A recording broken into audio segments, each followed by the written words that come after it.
Hey everybody, welcome back to Tim Travels. I'm Terry, your host. Good to be with you. So I'm in Minnesota. I'm actually kind of passing through on my way to drop a load over in Fargo, North Dakota tomorrow morning at Super Value. But I wanted to talk about something real quick.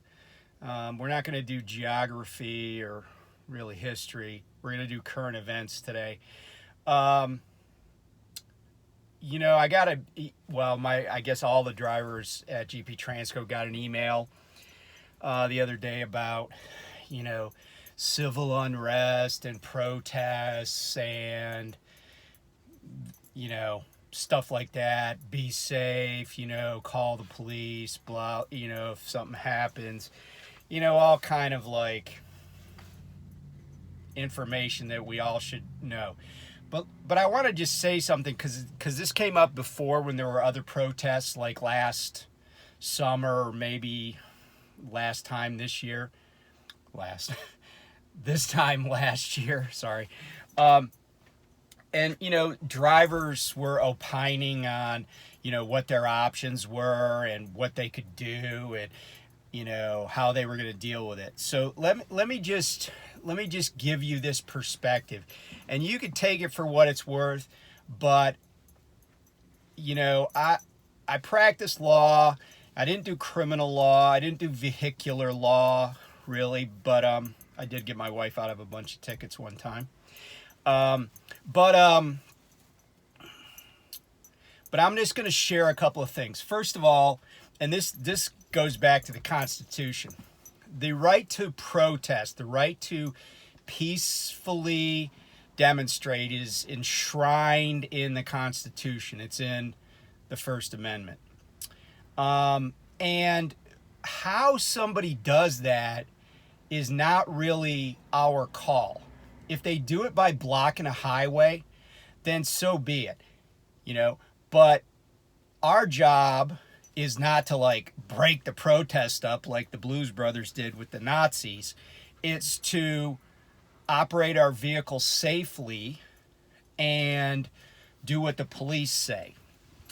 And let the police deal with any, criminality. But a lot of drivers seem to think that, and I'm taking this from looking at comments and stuff, that you could just if somebody was blocking the highway, you could just blast into them with your truck, or you could just go through them to ensure your own safety, or, make sure they don't mess with your load. Okay, well, first of all, on just a personal level, I've never had anything in one of these trailers that's worth more than a human life, even somebody that I disagree with. Okay, that's the first thing. But the second thing is this. If a road is blocked, right, I don't care why it's blocked. Let's say there's a truck that's overturned. Well, I don't get to just push that truck out of the way with my truck so I can deliver my load on time. That would be a criminal offense. If the road's blocked because of flooding and they say don't go into it, I don't just get to say, oh, screw your warnings, I'm just going to go through this flooded road so I can get my load delivered on time. And so it is the same if there's 3,000 people in a road. If you see 3,000 people in a road, or even one person in a road, and you don't act to try to prevent injuring or killing them, then you may find yourself behind bars for a long time.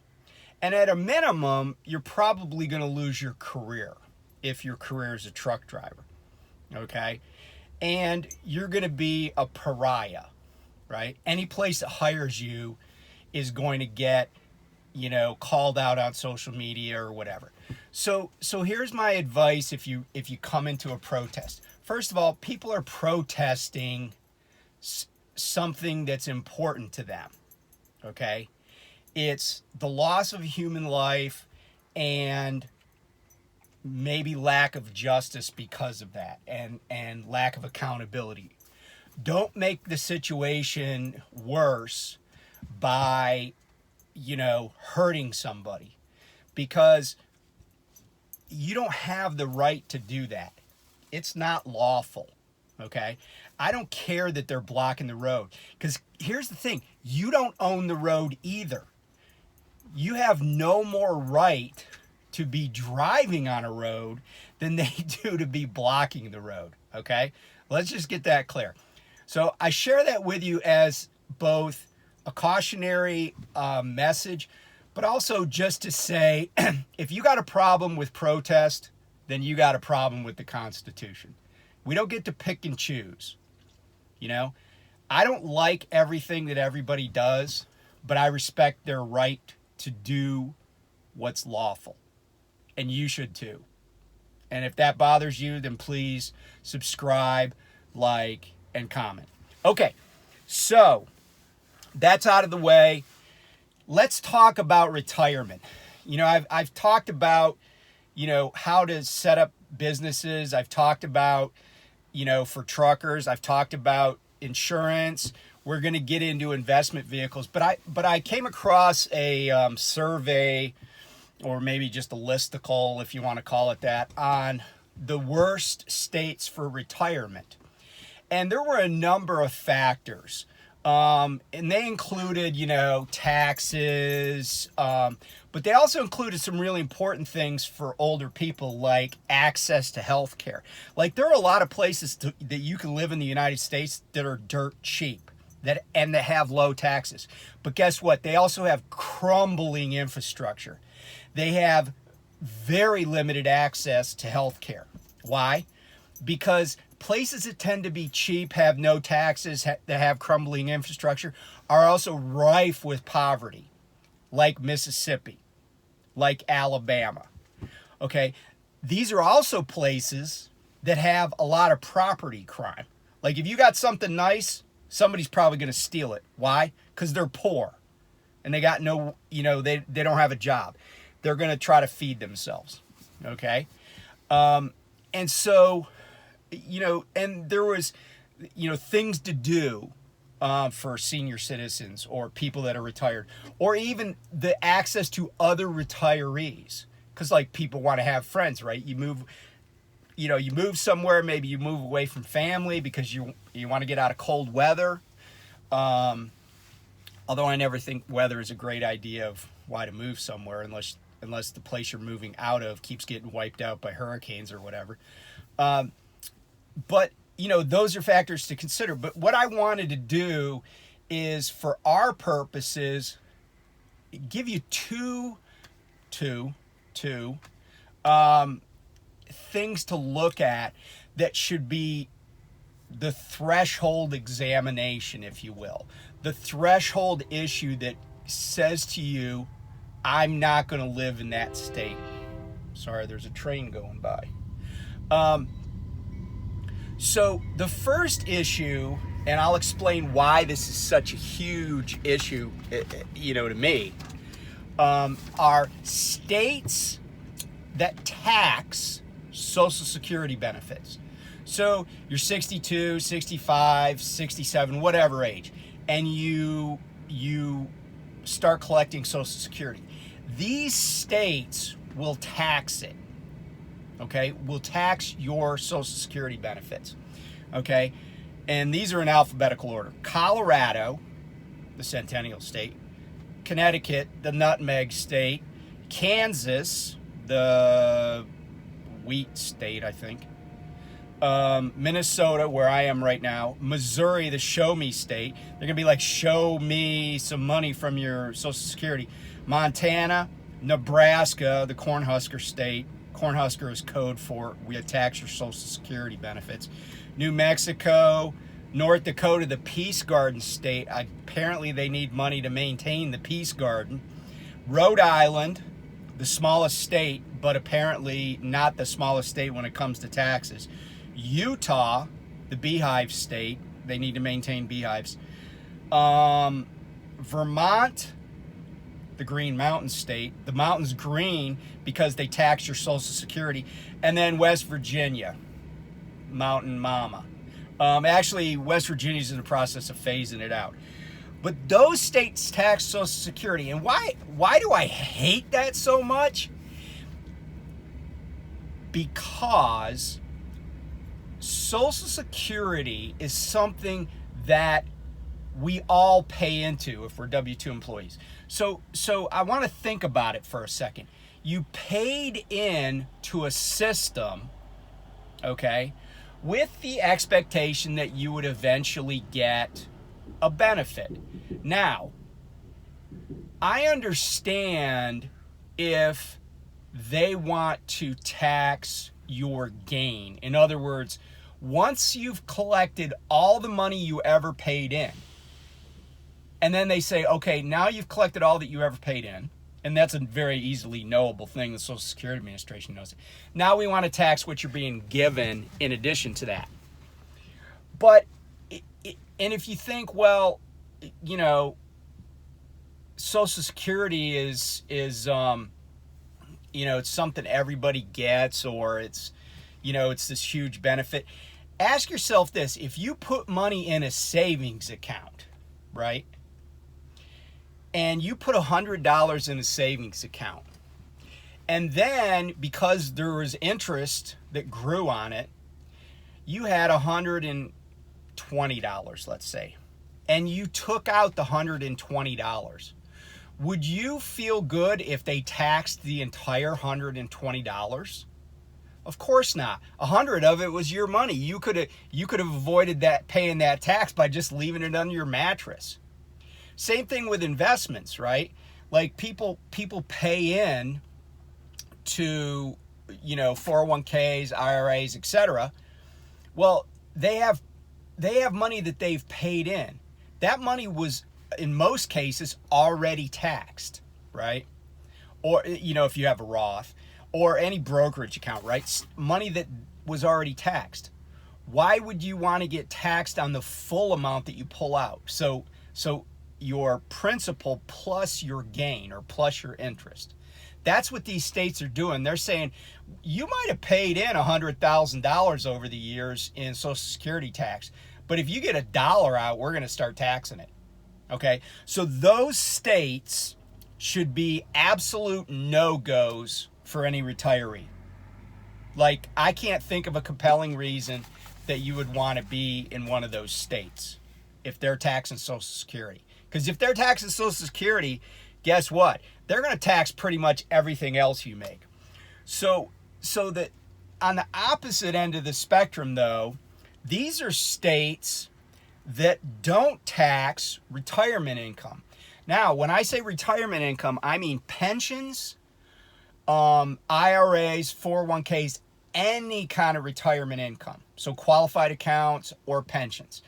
Many states don't tax pensions, but still tax 401k, IRA distributions, the gain.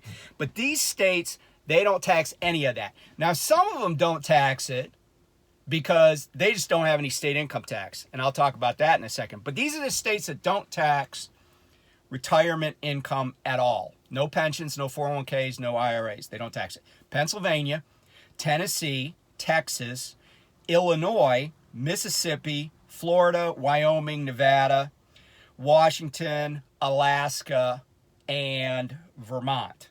Now, you notice Vermont doesn't tax retirement income, but they do tax Social Security. It's like they don't see that Social Security is kind of the same thing. Like there was a pay-in to get something back. Whatever. That's, to me, that's pretty inconsistent. But again, Vermont's a no-go for me.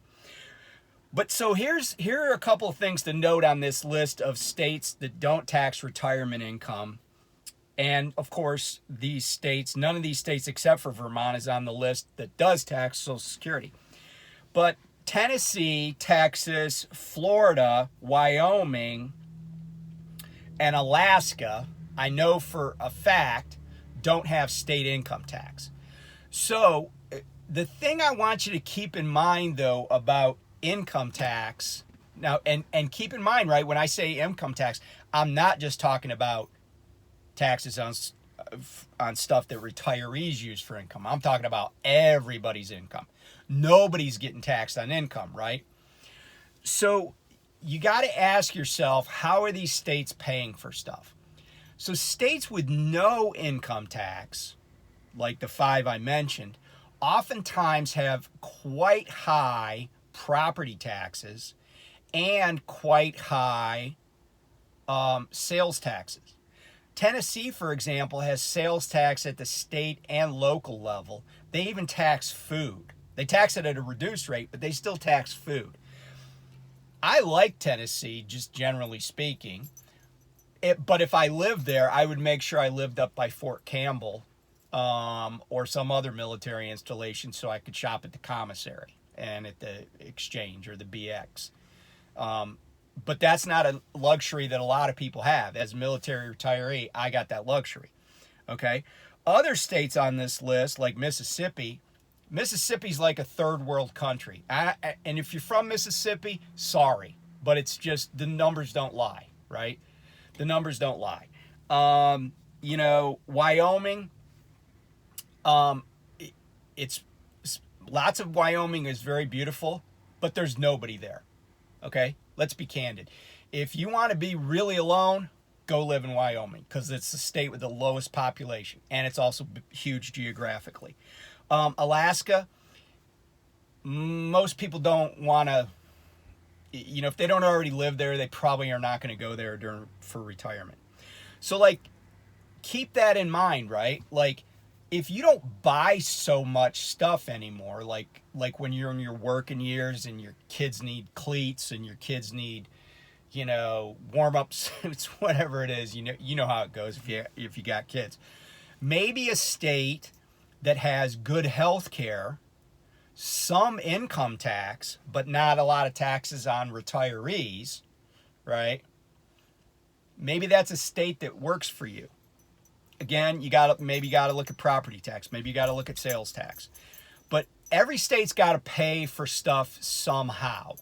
You gotta watch that. But when you think about retirement, think about their approach to retirees. Pennsylvania, for example, has lots and lots of retirees. Why? Because even though it's in the Northeast and the weather's not awesome year-round like it is, say, in, Florida, although I'm not a huge fan of the swamp. Pennsylvania has lots and lots of retirees because it's a state that's pretty good to retirees. Also, Pennsylvania has a flat tax state income tax. So, and so there are reasons that people like the idea of staying in Pennsylvania as retirees. Now, Florida may work for somebody because they like heat and humidity, and or they maybe have an RV and they spend a lot of time on the road, because I know Florida is kind of set up for people like that. But anyway, I share these two lists with you. It's obviously not exhaustive, but as a threshold matter, like I said, states with tax on Social Security, that's no bueno. That's just a non-starter. And then states that don't tax any retirement income, those are states that militate towards your consideration, at least. And you got to plan ahead, right? If you're driving a truck, pay attention to where you are. Look around. And you could tell a lot about a state by what you see on the side of the road. I go through places where all I see on the side of the road in any kind of rural area is 30 shacks or 30 dilapidated mobile homes to every house that I see that I would consider going inside. That's not a place I want to live, and that's just one indicator. Do they maintain stuff? When you see a place where the bridges are crumbling, the roads are crumbling beyond what you would expect, maybe that's a place you don't want to live. You don't see any hospitals. You go through towns where everything's shuttered, and the only nice building there is either the Dollar General or the post office. Might not be a place you want to live if you came from a different place. That cost of living is not worth the trade-off. So again, this is not something you want to wait till you're already retired to think about. And it's also a reason you want to think about putting away more money for retirement, because it really is right now, taxes are on sale, right? So take after-tax income, put it into Roth 401k, put it into Roth IRA, or some other vehicle. If you're a business owner, and we'll get to these shortly, but if you're a business owner, there are lots of ways to take business income before it even becomes your personal income. Shunt business income into these qualified accounts on your own behalf. It's a beautiful thing. It's a beautiful thing. So we'll talk about that shortly, but I did just want to put some out about states where you retire. I have some ideas about foreign countries to retire in, but I don't think there's a big audience for that yet. But anyway, stay safe, behave yourself, and we'll talk to you next time.